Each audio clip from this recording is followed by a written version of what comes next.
What are we going to do in heaven? I know I've been asked that question quite a bit as a pastor, and I think behind some of it is this feeling that heaven might actually sound kind of boring. I mean, maybe people get this vision of just floating around on clouds, just singing for all of eternity. And while singing is involved, heaven is going to be anything but boring. I think Randy Alcorn, in the book that he wrote a number of years ago about heaven, did a great job of expanding our understanding of what heaven is going to look like.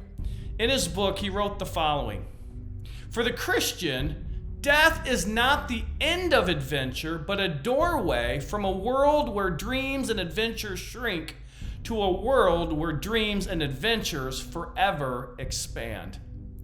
Heaven is going to be what life on earth was supposed to be before sin entered the world in Genesis chapter 3. Heaven is going to be a great adventure where we're going to enjoy many things, and many of the things that we enjoy now on earth, but without the presence of sin.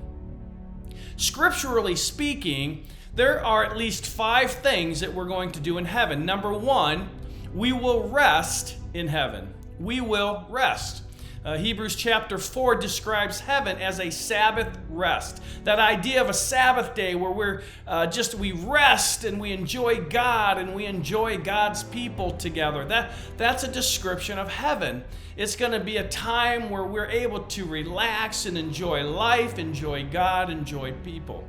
We are going to rest in heaven. But secondly, we're also going to work in heaven. Now, some of you might be saying, wait a second, time out, I don't want to work. Well, work is a challenge because of the curse, right? Work is hard because sin came into the world. So we're going to produce in heaven, but there will be no sin. There'll be no effects of the curse. In fact, Hebrews chapter 65, verse 21 through 23 describes that we'll build houses and live in them, and we'll plant vineyards and eat of the fruit. It says that we will enjoy the work of our hands. We'll enjoy it.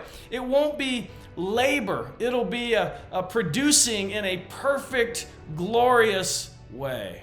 We will rest. We will work. Number three, we will pursue perfect relationships. Revelation 21:3 says, "Behold, the dwelling of God is with man. He will dwell with him, and they will be his people, and God himself will be with them as their God." Notice what makes heaven heaven is the presence of God. But notice the they, them, right? It's enjoying God together with one another. Sometimes I just hear some really odd things, people trying to describe heaven. And for some, they think we won't even know each other. For me, I'm married, that somehow I won't know my wife. Well, my goodness, why wouldn't I know my wife in heaven? She's a Christian, I'm a Christian. I'll know my family. I'll enjoy my family.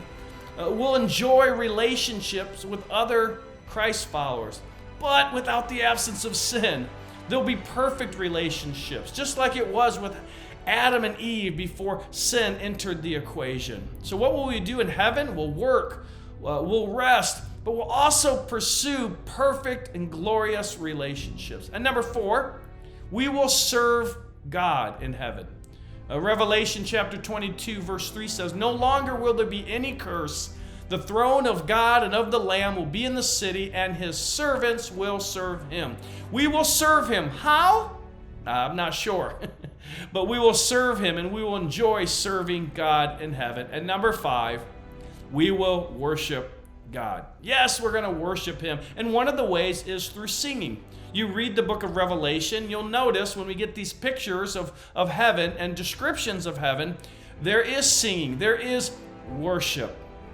And we're going to worship in the presence of God. These are 5 things that we're going to do in heaven. I think we'll do a lot of other things in heaven. I think a lot of the things that we enjoy now we'll have the opportunities to do. Let me close with another quote from Randy Alcorn in his book on heaven. He wrote, "What we love about this life are the things that resonate with the life we were made for. The things we love, and not merely the best this life has to offer. They're not merely the best this life has to offer. They are previews of the greater life to come. So these things that resonate with us, the things that we enjoy now, these are things that will be part of heaven when heaven comes down in the new heavens and new earth. Why wouldn't we play sports? Why wouldn't we enjoy plays and music and gardening and whatever those things are that you enjoy? These are an opportunity to enjoy them, but with the absence of sin. Heaven will definitely not be boring. It will be a glorious and great adventure.